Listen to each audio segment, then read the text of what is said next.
Hi అండి. Welcome back to our channel.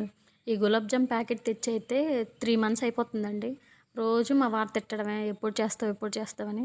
ఈరోజు గుర్తొచ్చి చేస్తున్నానండి. నాకైతే 2 కప్పులు పిండి అయిందండి. దాన్ని కొంచెం కొద్దిగా వాటర్ వేసి బాగా కలుపుకుంటున్నాను.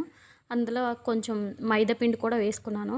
ముద్దలా చేసుకొని 1 కప్పుకు 2 కప్పులు పంచదార తీసుకున్నాను.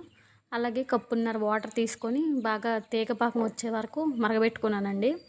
తీగపాకం వచ్చిన తర్వాత ఒక 2 ఇలాచీలు దంచుకొని అందులో వేసుకున్నాను. తర్వాత ఇది ఉండల్లా చుట్టుకున్నాను. ఈ పిండిని ఉండల్లా చుట్టుకొని కొద్దిగా ఆయిల్ వేసి మరిగాక ఈ ఉండల్ని బాగా ఫ్రై చేసుకున్నానండి. కొంచెం గోల్డెన్ బ్రౌన్ వచ్చే వరకు ఫ్రై చేసుకోవాలండి. అలా అయితే మనకు ఉండలు చెదక్కుండా బాగా కనిపిస్తాయి. అలాగే ఈ పాకంలో కొంచెం చల్లార్చుకోవాలి రెండింటిని. చల్లార్చుకొని ఒకటొకటిగా వేసుకున్నాను. బాగా వచ్చాయండి. మీరు కూడా ట్రై చేయండి. ఇంతే వీడియో. Bye bye.